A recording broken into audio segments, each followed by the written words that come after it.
We're back to the Neil Haley Show. We're back to the Neil Haley Show and the Media Giant Effect. I'm excited to welcome to the program Jimmy Cicero. Jimmy, when did we wrestle each other? I was talking to a guy, just did a podcast interview about 15 minutes ago. And I was talking about stories. You remember Punxsutawney, right? When we were doing the Punxsy stuff and all that. So I knew Jimmy from back in Steel City and all that stuff. And you were Cue Ball Carmichael and all these things. And Jimmy, you're still wrestling, man. So update us what's happening with you, your career. Like, let's kind of I want to jump really quickly back to, when you were looking at almost getting signed and what happened in the 90s during the Attitude Era, to update fans and stuff, and how you're still wrestling today. Kind of give us what happened there, Jimmy. Okay, yeah, in the 90s, I was doing a lot of enhancement work. Howard Finkel and Jim Cornette were booking me on a regular basis for the Northeast. Me and Julio. Remember Julio Sanchez? Yeah. Okay. We'd go up there and we'd do a lot of work for the WWF anytime they were in Pennsylvania, New Jersey, New York, anytime in the North. And it was going really well. I was starting to get a little bit of momentum and coming up with some ideas that I had. And one of the ideas that I had was a gimmick that I had called TQM, Total Quality Management, which was almost a takeoff on Tony Robbins. Okay. And the good thing about that gimmick, I mean, it was really creative and it was out of the box.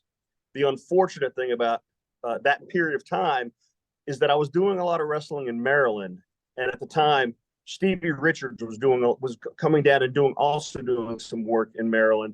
He was under contract at the time, but he wasn't being used, and he watched my gimmick. He kept watching it and kept telling me how much he liked it.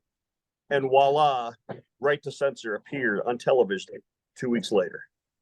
Oh, so, man. Yeah, I got so many phone calls that night saying, Cicero, your gimmick's on TV. And I went, yep, sure is. Go figure. So that was heat for me because that was going to be the opportunity. That was the gimmick that I had been formulating for a long time. Okay. What I had to do was take a deep breath and keep on rolling because I love professional wrestling. I love teaching and I love doing it. Okay. So while that was a bitter point for me at the time, here we are now. I'm 54 years old. I've been doing it for 32 years. And now I take my passion in helping the young guys learn how to do what I do. I teach them the same way that Ivan Koloff taught me. Right. Ivan always was. It's not like you see sometimes on some of these TV shows where you have, like Tough Enough, I guess, where you got, screaming and yelling and barking. Ivan was the opposite of that. He was really patient, very detail oriented. We could go over something as simple as a hip toss going into a short arm scissors, and we would go into something like that and work on it for 2 weeks straight because it was very important to not only understand how to control our bodies, but the most important thing, how to make sure we were being safe in the ring. And our opponent, of course, is putting their body in my hands, right? So it's my job number one, to make sure that I take care of them. And that's what Ivan, if nothing else, he drilled into us. You have to make sure that you're safe, right, and that you are taking care of your partner in the ring. And that's important. Charlie Fulton trained me, and that's how I learned from Charlie. Is basically we got to work, and we're taking care of the other person and learning from people that I was training with, Lou Marconi and Derek Stone, and and Kenny Hendricks and all those different guys. So that's where I got trained. I got there, then I went and ended up jumping from there over after when Mick said you should go to Burt Prentice. That's when I went down south. Then I came back and worked at PWX. And then, you and I met at Norm's, where I had one of the best gimmicks that would get over supermodel protege, having a 7-footer as a supermodel. And that gimmick with Drew Lazario was one of the best. And I'll tell you right now, we were more heat and more over than any gimmick, and they had to kill that off. And that was seeing a 7-footer dancing in the ring. But see, this is what we did. We were creators. But we could work a match, you and I believe, meaning like any place. It doesn't matter. It's the first match, last match, because we believed in old school wrestling. We would get the crowd into it. We weren't doing these high flying moves or anything. We were telling a story.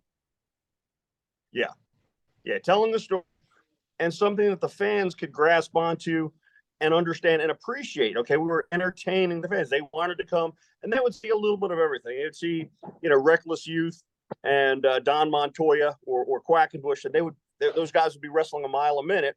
Okay, and then they're seeing myself and Julio or Cue Ball and Tom Brandy as pompous, cocky jerks. But then they would see, like you said, where else are you going to see a 7-foot guy going out there dancing and being a model? Okay, right? Yeah, exactly. Professional wrestling. All right, so that's the beauty that we brought to at the time Steel City Wrestling. I mean, I loved working for Norm back in those days. It was fun, and then APWF was even more fun. I felt, that was a pretty cool time because again, I worked in more of a gimmick, like I was working for PWX as a big guy. But honestly, Norm creating Big Neil, the Real Deal, created the media giant today in the fact that he never gave me a character direction. I became who I was. I'm not this big looking like this. I'm just I'm a media guy.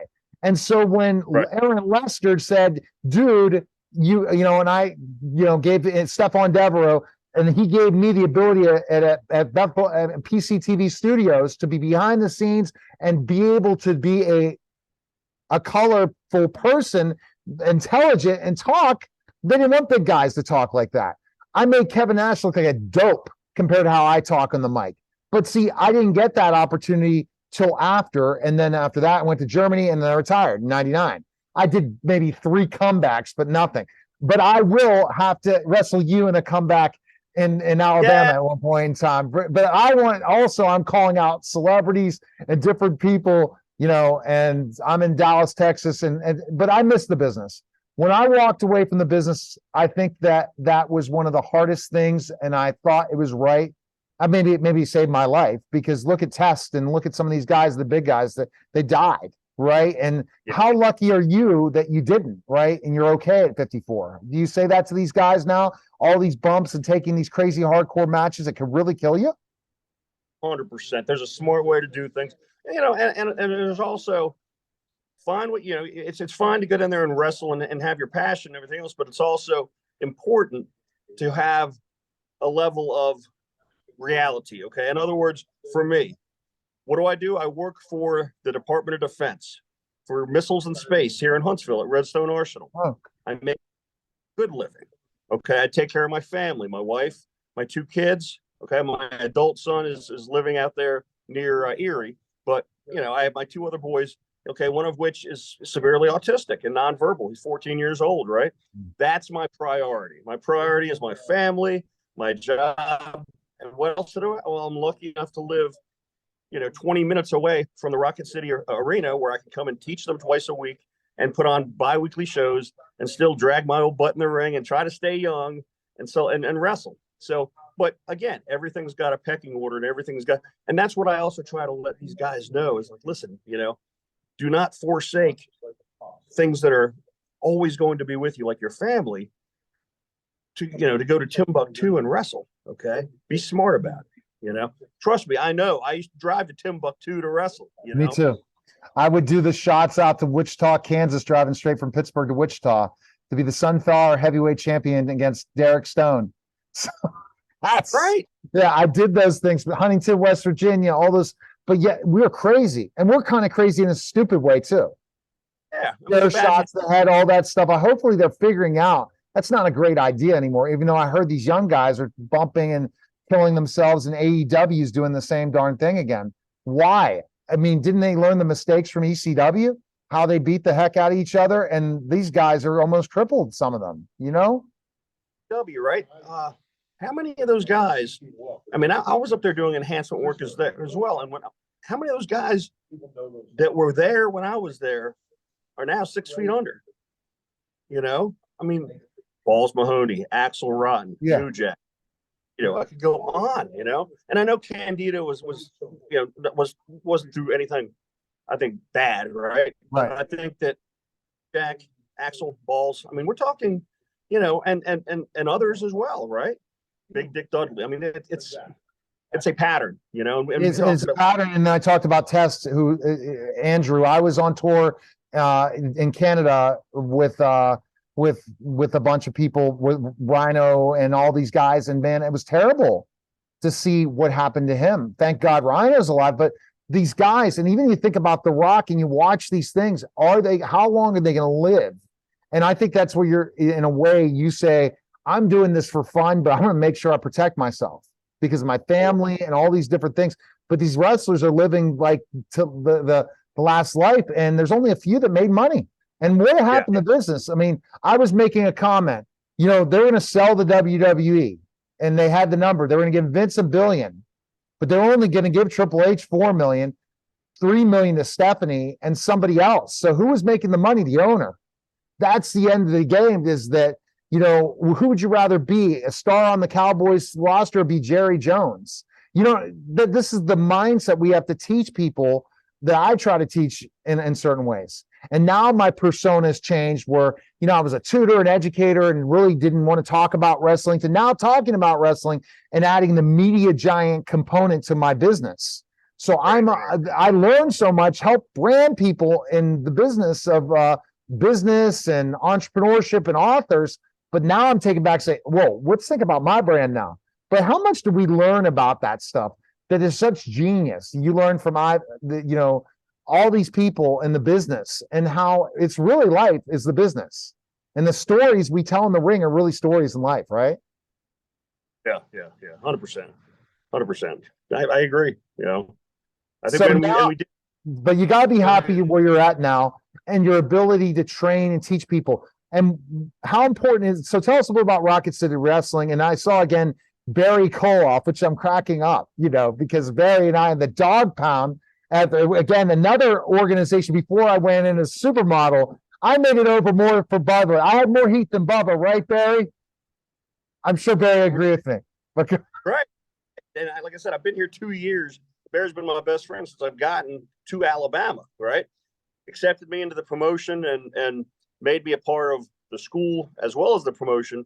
And we take a great pride in the shows that we run. We're the only promotion in Alabama that has run bi-weekly, every 2 weeks for the last 7 years consistently. Now, granted, I've only been here for the last 2 years, but think about that track record and the consistency that the fans have come to appreciate here. And we draw. Okay, it's not like it probably draws a good 250 maybe in this place, and it's always packed every 2 weeks. And we put on, and again, it's the kind of shows that we were talking about. It's not, we're not diving from the rafters and taking outstanding risks or doing anything crazy like we were talking about. That's just not smart. And we're also doing it. There's a lot of kids in the audience, so we're making sure that we're patterning what we're friendly. doing. That's really good. Yeah. I mean, you can call them. I mean, here for whatever reason, I guess because I'm from Little Italy. Okay, Jimmy Cicero from Little Italy. They call me Pizza Hut. That's the name that they have christened to me. I'm a bad guy. I'm a heel. And of course, when they say Pizza Hut, I get very mad and upset and everything else. Well, the kids love that, right? But how old is that concept? It's as old as them calling. Why is it? So here's my question to you. I'm 50, you're 54. You and I could have a match right now that probably gets over any of the high flyers, and we wouldn't lock up for 5 minutes. What the heck's happened? Why can't that be that way? Right. I mean, I'll get ready to tie up and I'll stop and say, hey, make sure he's wiped off. He looks like he hasn't showered. And the fans we're doing what's called working the crowd. Okay. Why is that stopped? Do you think, why is that stopped in the business? I think that what happens is they see there's an influence, and it's not to take away from these guys, but guys like the Young Bucks, things along that nature where they're watching all of these high spots and they're becoming enamored with them. So the young guys want to go out there and say, hey, let's go ahead and hit this spot, this spot, this spot, and this spot. Meanwhile, if you watch the crowd when they do all that, it's like an oil painting. So what do you think? Who's controlling this in the business to not allow this? To allow really what the fans that really want to be entertained. Why did we get rid of that? No idea. But you know what? When you're in the ring, when I'm in the ring, we'll make sure that we continue to give them entertainment, professional wrestling, okay? And we're going to dictate. I want them to digest every nook and cranny of what we're going to give them, okay? So that when we finally do take that bump, it means something. Right. So what? So I'm trying to break down why we have allowed a business to change so much, and yet the fans really don't even. They sit on their hands. I wish I could answer that. I don't know. It's unfortunately it's become. Look, I also like to what you see when you watch WWE right now. Okay, and again, I don't want to sound like Clint Eastwood saying "get off my lawn" and being the grumpy old man.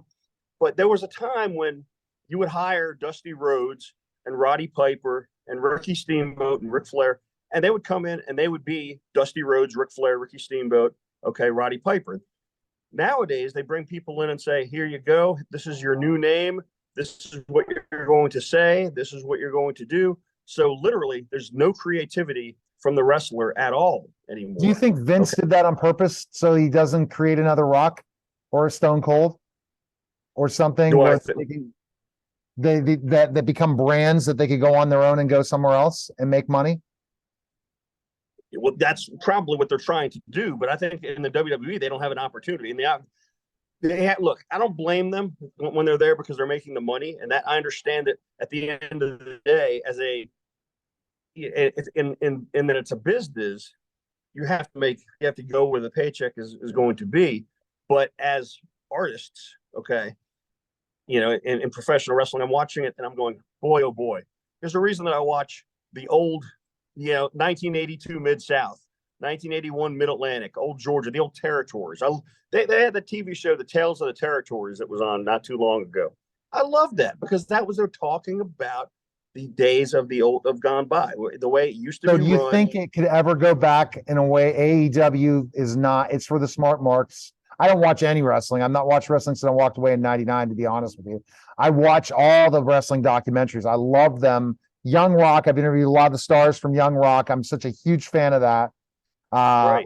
And it's like, man, why don't they go with the geniuses, the flair, the book to come up with the ideas? Don't let writers that never been in a ring before talk about it, or the guys that just did this deal and now they're going to run the deal. And then they're all saying because they allowed the smart marks to control the business. There's got to be a revolution. There could be. At one point, I don't know. And you never say never. I mean, right now you're talking about the WWE being sold. Okay. So what happens if they say, hey, you know what? There's a facelift that's going to happen a couple of years from now. And now someone is going to take over that says, I think we need to give it an injection. We need to give it a shot of what used to make it work. And then you see a little bit more creativity. You see a little bit more, when they're letting the athletes and the talent be themselves. Like you were saying, when you were, the real deal, okay, and then you say, okay, well now it's the media giant, and you're able to talk articulately, right? I mean, yeah. You're okay, and I did the same thing when I started off. I had the worst fake Italian accent in the world, okay, and after a few shows, I went, I got to drop that. That sounds so bad, okay. I mean, I sound like like a Boston guy doing a New York Italian accent. Right. It sounded horrible, okay, and I realized that, but again. There's something about being able to be comfortable in your own skin and being able to go out and say, hey, you know what? This is who I am. If you're going to cut a promo, if you're going to be a character, be that character, be that person, but it's got to reflect who you are. Right. And that's probably what made The Rock, is it reflected who he was. And if you look at Ric Flair was Ric Flair. There's no freaking difference. And look at him transforming himself. If I was going to draw money, I'd put Ric Flair on top somewhere at his age, based on all the people who love him, and he would draw a house. Did you hear them rip apart his match? He was freaking 73 years old, almost died. What are we talking about? Why are we going to critique that? Yeah. That's the point we don't get. Come on now. In movies, it's all fixed and making that. These people really can't do it. They do 60,000 takes. So I don't know. I don't understand what happened to the business. I think honestly, Vince did it on purpose so that no one could replace what he's done. Now you can create it. And then when he sells it, who knows? AEW, I don't know if there is a lot of wrestling, but there's no story. I don't watch it, but I just can tell. And the people who get over are the ones that can talk on the mic. That's the bottom line. And that's who made the money in the old days. The people who could talk on the mic. Yes. Bill Dundee, Jerry the King Lawler, all these guys, they were unbelievable. And the match was just the story to end it, which was the fight. It Yes, wasn't where the draw was, it was the talking. And the Yeah, attitude era was all about the mic. And I don't know. What's going to make the fans, invest emotionally, and that's going to be the promo. You're going to the promos, the interaction, and now the fans come to either love you or hate you. And if you can do it well enough, like you said, Lawler, Flair, Piper, Rhodes, any of those guys, then all of a sudden you find yourself, Steamboat. I mean, who didn't feel sorry for Ricky Steamboat or Ricky Morton when they're getting beat down, right? They had that gift where you care about that person, and the moves are just kind of like fill in the blank. I mean, they're there, but they're not the most important thing by far. Okay, by far. I mean, and now it's the moves. But if I look at the guys that are the biggest in the AEW, it's their character still. Jericho's amazing what he can do. The guy now is a short guy, looks like Jericho, but he can work the mic really well, and that's why he's getting pushed away. I don't even know his name, but I see the little bites on Facebook. So I honestly think I was not talented, booked right. And look at this. You look at Dustin Rhodes, and where he was was Goldust. That's what his big character was, right? And it was work. So it's telling stories and all that. That's the big thing. So for people watching in Alabama, they could still become a professional wrestler, right? And get trained by Jimmy Cicero, right? Yes, they'll be trained by Barry Koloff owns it. Jimmy Cicero is the head instructor. We're in Hazel Green, Alabama, and all they need to do if they want to look up the link it's on Facebook. It's also on the web. Rocket City Championship Wrestling. All right. Well, I'm going to have to talk again. I already have an idea of different things, me coming back in the ring, but I want us, me and you, to team up and tag against two celebrities. We got to get two celebrities from Alabama in the ring with us at Rocket City Wrestling, and the media giant will make it happen. We'll team up. That's it, because we won't take any bumps. We'll beat the heck out of the guys and blow them up in the ring, and that's what we'll do. I love it. All right, cool. So, and definitely you can check out Rocket City Wrestling and anywhere, and I appreciate it, Jimmy, and thanks for stopping by. Thank you, Neil, brother. Great to talk to you. You're welcome. You're listening and watching The Neil Haley Show, and we'll be back in just a moment.